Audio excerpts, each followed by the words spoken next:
All right. Well, hello, everyone, and welcome to the Renewable Energy Speaker Series hosted by the McNeil Center for Applied Renewable Energy here at CUE at Concordia University of Edmonton. This speaker series provides all of us an opportunity to explore renewable energy solutions, learn about the challenges faced by the sustainable energy sector, learn about different careers in the renewable energy sector, and interact with experts from across Canada and beyond. Now, before we begin today's webinar, I'd like to acknowledge that Concordia University of Edmonton is located on Indigenous lands and territories now called Treaty 6 territory, and the homeland of the Métis Nation District 9. The North Saskatchewan River has been a significant place for the Blackfoot, Dene, Nakota Sioux, Cree, Saulteaux, and Métis since time immemorial. We honor and respect the agreements made by our ancestors to live in good relations for as long as the sun shines, the grass grows, and the river flows. As mentioned at the beginning, this webinar is being recorded, so if you prefer to have your camera off, feel free to turn it off. The recording will then be posted on our website for you to refer to when you'd like. I'd also like to ask everyone to please keep their microphones muted to avoid any background noise. So let's get to why we're all here. Today's webinar is titled How We Can Move Towards Energy Certification for Homes.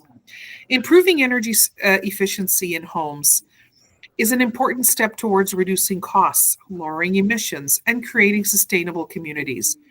This talk today explores how better prediction and understanding of household energy use can support energy certification and benchmarking for residential properties. By combining simple building information, such as size and layout, local weather data, with local weather data, this approach makes it easier to assess and compare home performance. The insights can guide homeowners, builders, and policymakers in making informed decisions about energy upgrades, retrofits, and certification standards. Today's speaker is Dr. Sergey Ishatov. Dr. Ishatov is an assistant professor in the Department of Environmental and Physical Sciences here at CUE, specializing in earth science, 3D printing, and energy efficiency. His research promotes sustainability and innovation by integrating geoscience, information systems, and cognitive science to improve understanding of complex environmental systems. Over the past 6 years, he has led projects developing 3D printed geological models for education, experimental geomechanics tools, and energy benchmarking tools. As an educator, Sergey emphasizes experimental and technology-enhanced learning to help students connect scientific theory with real-world environmental challenges. He collaborates with universities, industries, and Indigenous communities across Alberta to address issues related to environmental contamination and resource management. After Sergey's presentation, we'll be facilitating a Q&A. For now, it's over to Sergey. Thank you. Thanks a lot, Carla. I hope everyone can hear me. I'll try to share my screen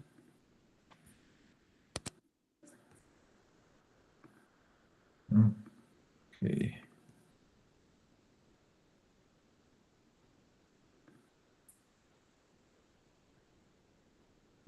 Can you see the slides, the first slide?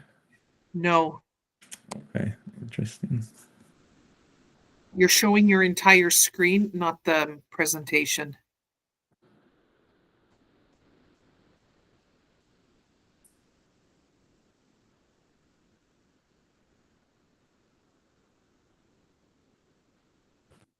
Okay.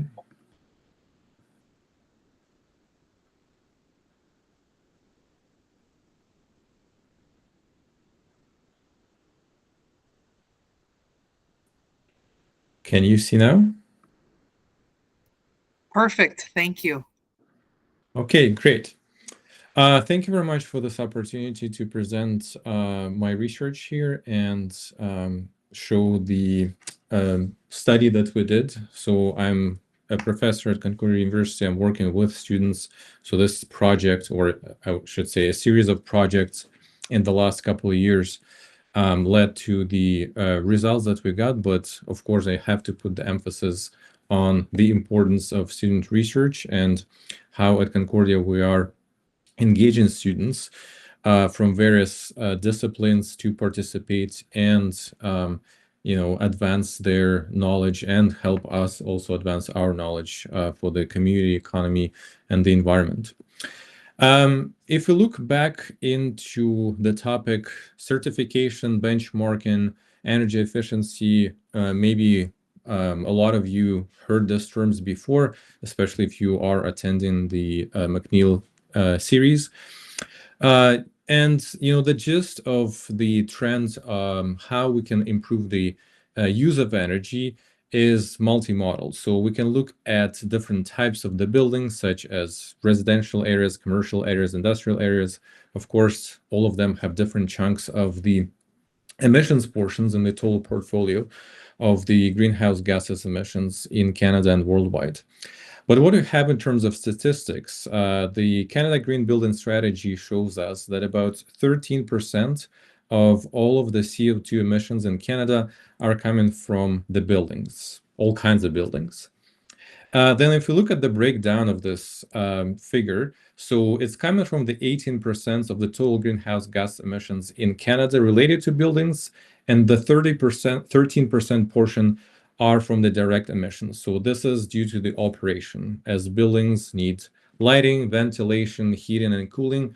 They are emitting CO2 into the atmosphere. If we compare this to other sectors, so if you go back to the graph on the left, we have industry, transportation, agriculture being one of the main contributors, and of course oil and gas, and that includes operation, transportation, processing.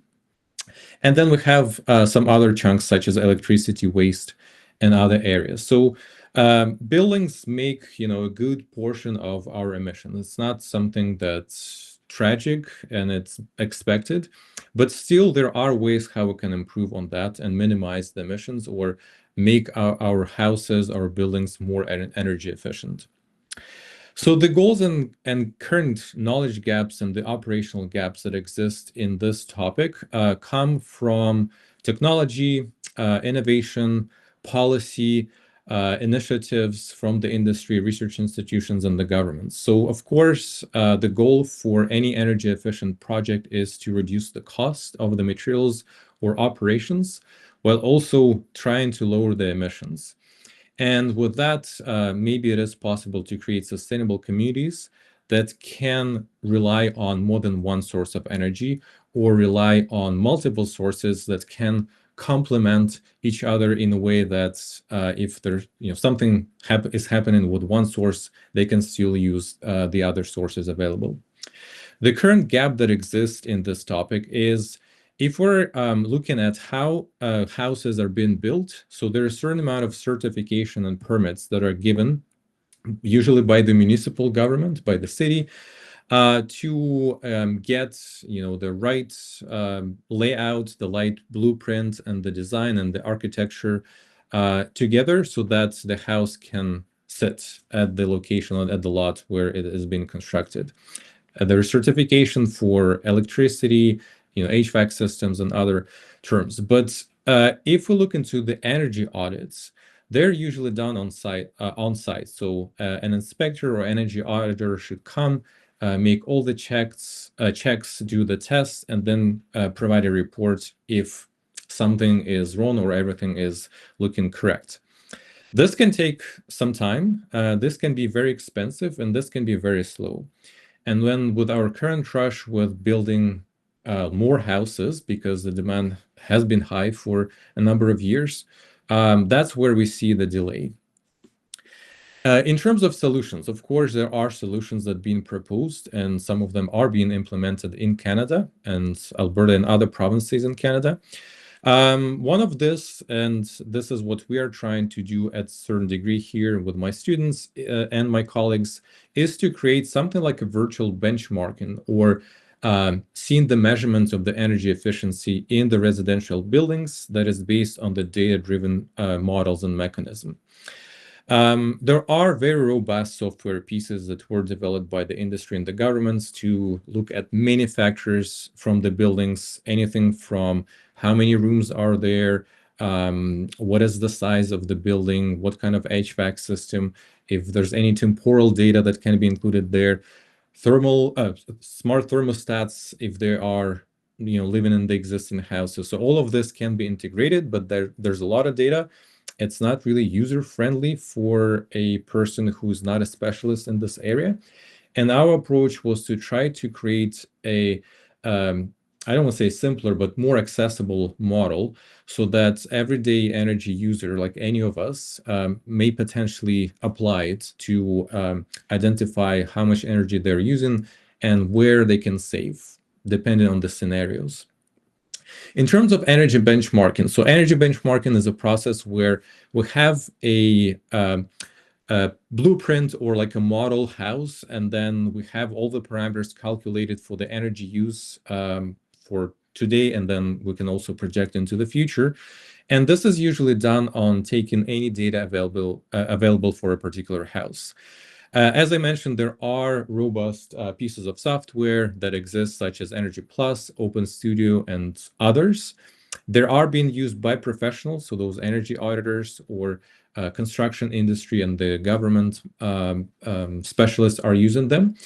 They're not really accessible to everyday user because you have to go through the training and learning pathway to be able to use them. It's not as simple as Microsoft Word, for example.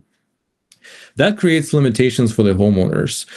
So you need to get data to put into those models. And sometimes it's requiring very detailed architectural designs. You need to know what kind of material the house has been built. If it's an older house and you don't have any information from previous owners, that will be very problematic for you to get this data. Also, any systems that were existing, prior purchasing of this house, again, you may not be aware of this if you don't have any information or documents about that. Technical expertise, that can be a very steep learning curve. And my students and my collaborators and myself were looking into Energy Plus and Open Studio, and you need to spend hours and hours on learning how to use certain functions. And it's sometimes not very straightforward. So that's why it's not very user-friendly for the non-experts to rely on those software. And obviously, we don't have time with our permanent jobs to learn a piece of software just to have fun of finding out, well, how much energy I can save if I have this huge algorithm that I need to fill out and have no idea what kind of results I'm going to get if they're accurate or not. And then accessibility. So that stems from the previous two factors that when you don't have enough data or your data is not really reliable, you put it in and the results that you're getting may not be accurate and reliable as well. So that's why, the using of those big pieces of software may not be handy for everyday users. What we're trying to do in our team is to use the random forest regression as a proposed solution to identify specific factors from residential houses, or we have a model house, that will influence the energy consumption for average person living in Edmonton or Alberta. So we use the machine learning approach to put the data in. This were the simulated data, and give us a forecast of what my energy use can be in a month, in a year, in 5 years, or in 10 years. Why random forest regression was chosen?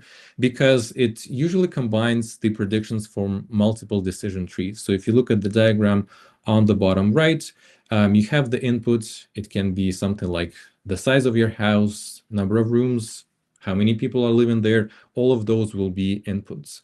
And then you're starting building the trees. So you put in your fruits onto the trees, and then the random forest picks how they can be arranged so that you can satisfy the criteria of your prediction of, say, I want to have the energy use of X number. What can I do for this to get this number? Also, the key idea here is to, of course, make the forecast of our energy usage of by the data by integrating, let's say, static features, things that we don't have influence on. So you can't really change your floor area or how large or small your house is until you redesign it, rebuild it, right? Same things for number of rooms, for example. But there are also dynamic conditions. So those depends on the time and weather sometimes. We cannot change the weather, fortunately or unfortunately, but that dictates in a lot of cases what your energy consumption will be, especially in winter, because all of us need to heat our houses. We have furnaces or other means of heating. So that's gonna increase the energy consumption substantially. There are, of course, some challenges with data accessibility across the board. It's not only for Edmonton or Alberta or Canada, because to get the information about the building, if you have a newer-ish house, that may not be a problem. If you have the house that is not new, and again, you don't have any information from the previous owners, you need to dig into this information. Again, if we don't have time to do this, why we should spend it, right? The first input that we used in our model was to get the information from the tax assessment data, or if there is the architectural design or a blueprint of the house, can we just grasp this information, extract it from the blueprint, and put it into the model. There are some resources that provide with certain information from the satellite imagery or GIS data that were done specifically for Edmonton, Alberta, to grasp the amount of heat that has been coming off of the houses during the heating season. The question is how reliable this data is, because there's no information about the accuracy. For the next input, it was local weather data, because weather affects the energy consumption a lot in winter, as I mentioned, and we call it as heating degree days or HDDs. Definitely, if we have lower temperature outside, then you're going to use a lot more energy to heat your place. In addition to that, we explored parameters such as solar irradiance and wind patterns, because winds can make the outdoor temperature colder in winter again, and your energy consumption will be affected by this factor too. So in the regression model, we took those two categories of parameters, dynamic and static, and then tried to do the normalization of the energy use to account for weather severity. So it was done through the daily calculations, monthly calculations, and then averaged in this for the whole year.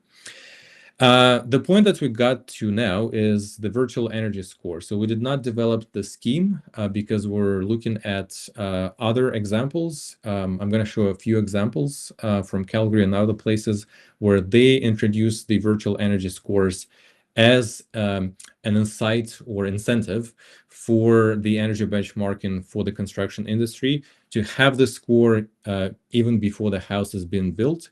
Or for the retrofits, if someone wants to, redesign or make their older house more energy efficient, they should go through this energy score program. In terms of the core, the basics, what we used for the software and the code, we use OpenStudio and Energy Plus as our core mechanisms because they are established, they have a lot of capacity. We don't need all of this capacity, but we're trying to use them as the fundamental pieces of software and redesign the interface a little bit so that an everyday user could access them, meaning that you don't have to put 500 parameters in there. You only need maybe a dozen.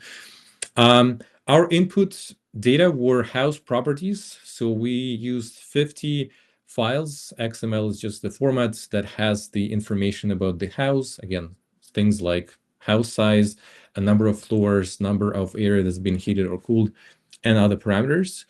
And we integrated the weather data. So we had about 500 Energy Plus weather data files that are publicly available across diverse Canadian regions. And this was coming from the historical climate data.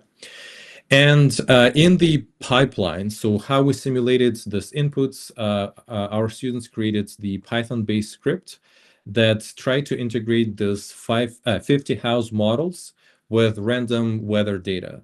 So it was not like, okay, this house is assigned only one weather data type. It was random so that we can see the variation of weather data affecting the energy use in each of those 50 houses.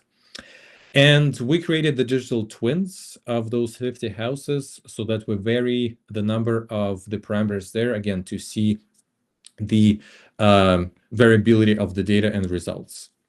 In the output, there was a set of high-resolution temporal data. So we did it by hourly variations for the energy use and then converted into the monthly and then the yearly energy consumption for each of those houses. What we got in terms of the analysis of the main parameters. So we analyzed in the table, you can see the features with the descriptions, what each feature means, and how they affect the change in the energy use. We have about, 20 plus parameters, and then we're trying to categorize them into groups where we see the highest importance or the highest influence on the energy use in the house.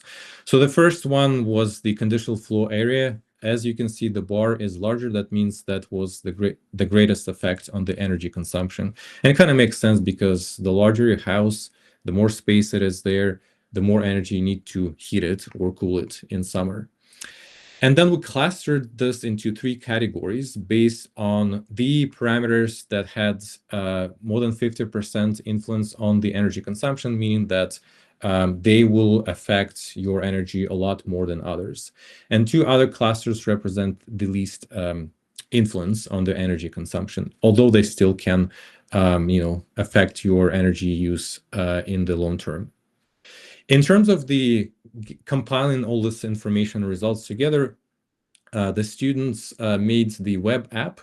If you go onto that website, and I apologize, I had to make a QR code out of this website, but you can type this in, and it should take you to this application with the parameters that are coming from those 3 clusters. So we got the first cluster there for sure, because these are the factors that affected the energy use the most. And then we included a few other parameters from clusters 2 and 4. For example, number of appliances or number of bedrooms, because they might affect in certain cases how you use your energy in winter versus summer times.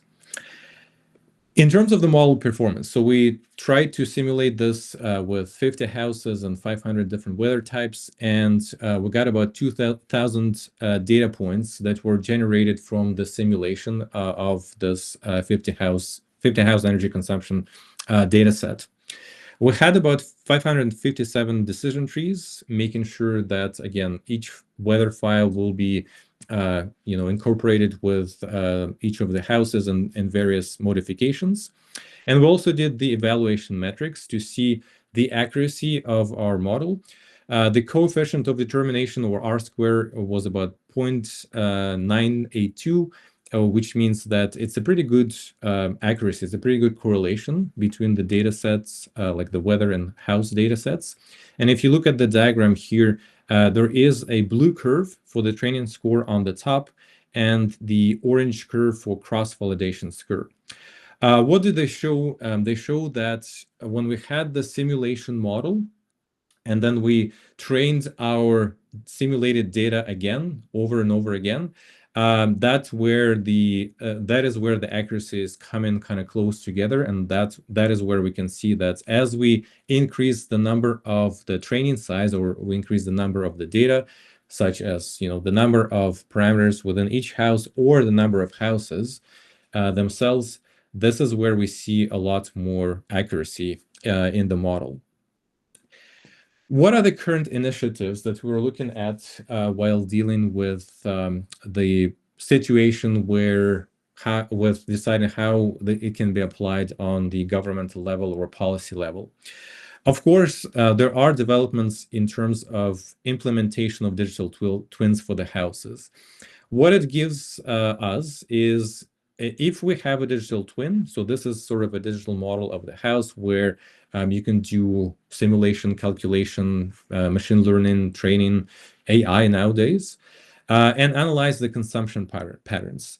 This can be done for the new houses which are not built yet, so that the construction companies can calculate what will be the best design for this house to be more energy efficient, and maybe in the future determine what kind of building materials or construction materials should be used to make this house more energy efficient.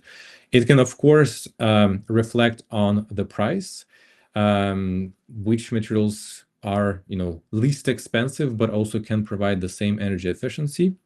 We're not going to go into the economy part of it, but it can be done potentially in the future. Integration with real-time smart home data. This is more for the older houses. If you have a smart thermostat, it is collecting the data about how much energy you use inside your house, what is the outdoor temperature, and integrate this together to build an algorithm that can control your temperature in the house, in the building, when there are peaks of very low temperature outside, or something that is very high temperature in summer. And incorporation of the blueprints and other architectural information into the house design. So this is done through this energy score initiative in Calgary and other places that I'm going to show in a couple of minutes. And this is done to have it as a permit for the house that is being developed, is being designed, and in addition to having permits for electricity, structural integrity, and others. In introduction of the energy scorecard or energy permit might be also affecting the quality of the houses, and maybe seen by the buyers of the houses as a positive thing. If they know even roughly how much energy the house is consuming, they may have better decisions about whether or not to purchase that. Of course, there is an opposite side of the coin here. For those construction companies or realtors who are involved in the sale of these houses, if the house is not really meeting these standards of the energy score, they need to do something about that. Otherwise, the houses will not be sold. So this home energy performance map or energy scorecard that was trying being introduced in Calgary combines the EnerGuide labels that are existing already with the model of the digital energy score. So if we make an analog of what the scorecard can be, if you think of the food that you're eating, it can be your nutritional components. So you're eating some carbs, like proteins, you eating different kinds of food, vegetables, fresh vegetables, meats, and so on and so forth. That can be also a card with ingredients, where if you have appliances, all of them, but now they should be compliant with EnerGuide requirements, because they have to be energy efficient. So mainly this will be coming from the HVAC system, air gaps that can exist in the walls, in the windows, the house size, and how efficient the installation is at the minimum. What they did in Calgary was to start collecting the public data about the houses. So anyone who was volunteering to do this provided the data about their houses on a list of parameters, and the initiative was trying to assess the energy efficiency. And then they made the comparison, and to attract people, they were doing the rebates, especially for the new homes, if the developers are willing to provide this information, again, for the purpose of having more clear information about how energy efficient houses can be. For the older houses, this was mainly for any people who were willing or not willing to provide this information. The main goal of this initiative was to make the market more transparent, because if there is an opportunity to increase your score, then you can go and do the retrofitting. It can be expensive sometimes, but then on the opposite side, you can participate in the federal and provincial programs to help you increase your score. Because if you do this, maybe you can, if you're willing to sell your house, you can sell your house for more. If not, then that's the choice of every person whether or not to do this. Other examples, so there is an initiative in British Columbia. It's called the BC Energy Step Code. That's the more of like a stretch code where for any new build, the developer should present the energy target before even the construction begins. So they have to do modeling. They have to provide the design with certain parameters where it's going to show that the building will meet the minimum to be energy efficient. Also, there is an initiative that is called Clean BC Better Homes. That's mainly done for the rebates. If someone is trying to get, the retrofitting done and increase their scores, they can go through this hub to help them doing that. There are initiatives in Nova Scotia, so it's called Efficiency Nova Scotia, where they have the Energy Forward program, again, trying to implement the scoring where the developers are doing the modeling and cooperating with the industries and companies or developing their own tools to have this energy efficiency be included in the process of the construction. And they have a strong focus on the electrically heated homes and heat pumps as the area is developing there quite rapidly, so that they can introduce this more sustainable approach instead of relying on just on the fossil fuels. And then in Quebec, there is a program called Renewable. I don't know if I pronounced this correctly in French. Makan can tell me that, or anyone else who can speak French much better than me. But they have a province-wide program, and that requires actually both pre and post-work evaluations that should be compliant with EnerGuide. And that serves as a validation step in their modeling. So when they do this before the construction, they have a certain set of parameters. They do the construction, and then they evaluate it again and see how their predictions were met or not. And of course, it should have a threshold where we pass it, then we go with the construction, and then if you do an evaluation after the construction, there are some minor things that can be fixed or need to be fixed, but not something major. Otherwise, it's just basically a waste of money, time, and resources. So in conclusion, where we're going with the initiatives that require energy benchmarking and scoring be part of at least the assessment, if not one of the permits in the house construction process. One of the big challenges that we're facing now is scalability, because we can do the benchmarking, energy benchmarking, and can predict a lot of things, but we need to do this with a degree of accuracy. That's why currently still energy auditors are in high demand, because we can get data from them and then use this data as training for training purposes for machine learning or maybe AI, and then facilitates the evaluation of energy efficiency for houses. So let's say we can do 100,000 homes a month instead of 100 homes that are done by hand. Also, I need to mention that energy auditors are relying on different pieces of software, which makes their lives inconvenient because they have to grasp information from one source, put it into one software, get data from another software, and then do this integration manually. So it will be great if we can put this into one platform and do it more efficiently. Policy support, of course, because we cannot really implement any of this if the municipal or provincial governments are not going to be supporting this. We know examples from Calgary, BC, Nova Scotia, and Quebec, where there are initiatives to facilitate something like energy scorecards or energy efficient benchmarking be included in anywhere in the process. But again, it requires more and more support from the government. Consumer power.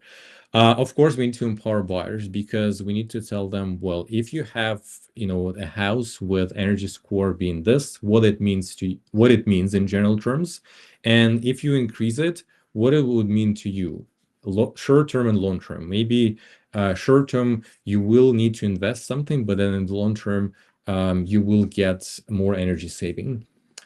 And then call to action, supporting of the open data initiatives. This is very important because we cannot create a policy that will mandate collection of this data. This is private information.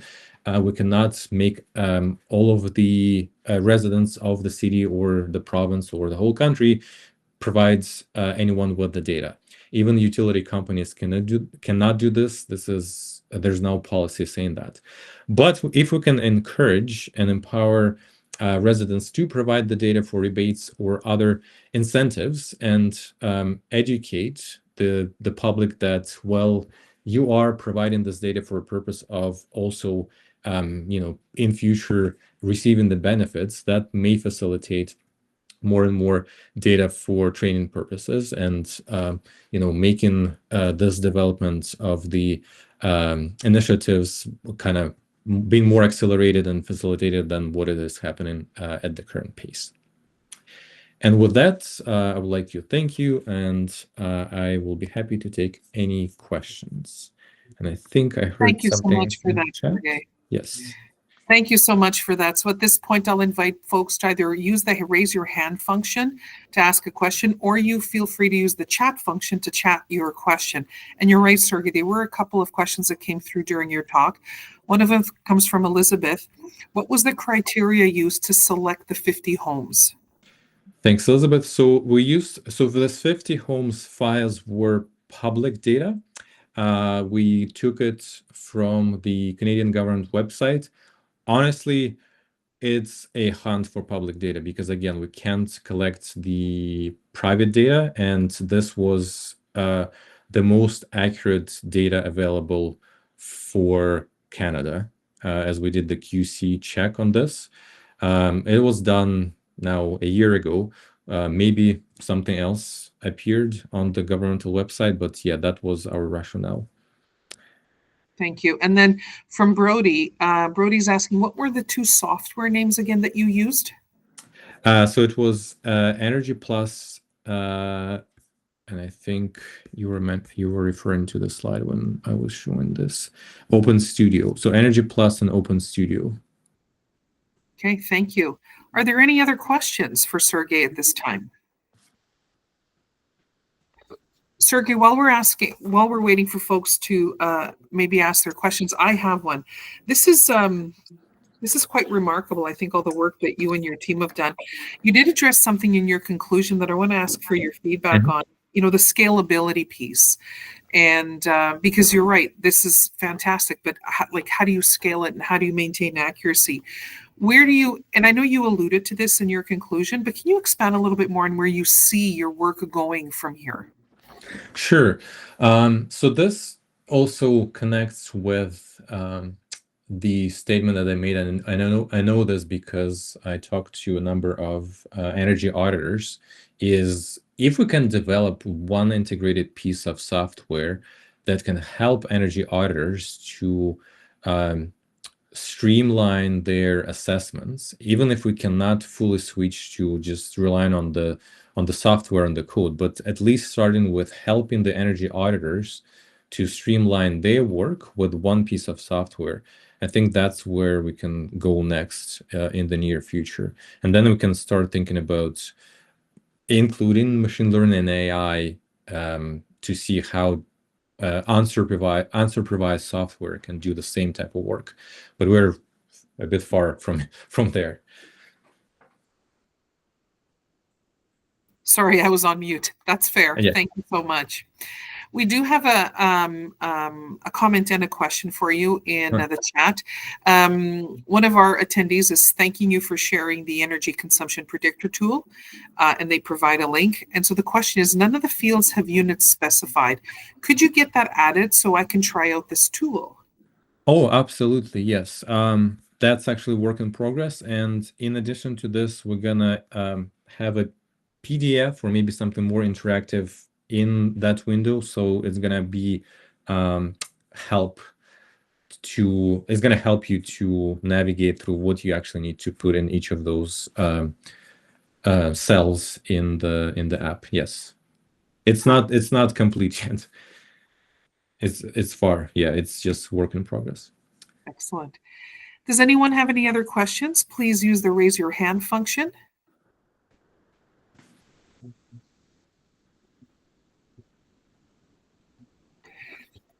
Well, I have many more questions, but I obviously don't want to hog this.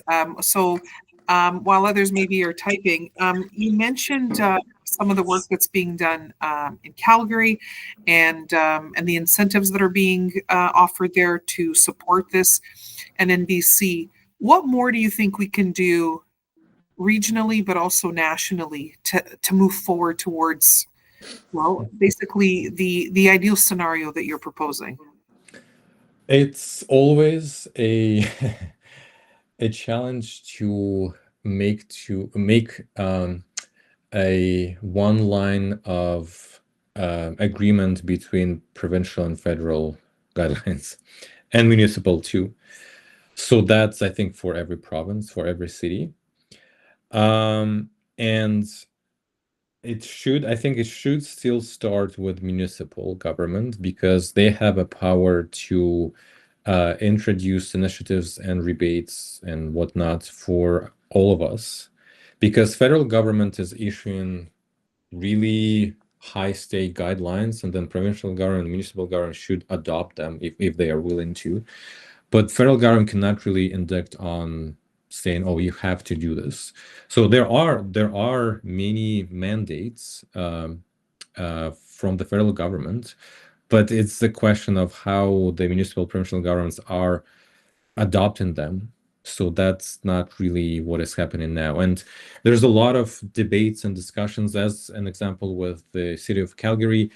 Again, realtors and construction industry people were really questioning this energy score because, well, if we build a house and the energy score is low, how are we going to sell this house? So we spend, money and time and labor, but if it's not meeting the requirements, then we are losing all of this. Why do we need this? Because it's another layer of,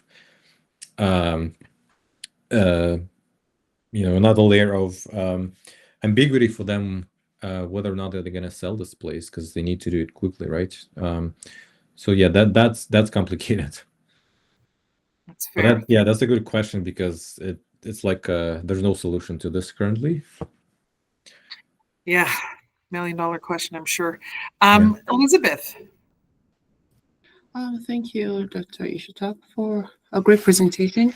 Thank This you. year, Premier Danielle Smith and her government did implement a new charge of extra dollars for people that drive electric vehicle to register or renew their registration for the year. How does that impact attracting people towards using energy saving routes, whether it's homes or cars, without the fear of they might have to pay more in the future through new policies? And just in case there's any policy writers on the call, how are we able to communicate the long-term benefits versus just the short-term benefits of increasing fees? To me, that's like a distraction or making this unattractive, right? I don't know if you get my question. Yeah, I did. Thank you. Yeah, it's a great question.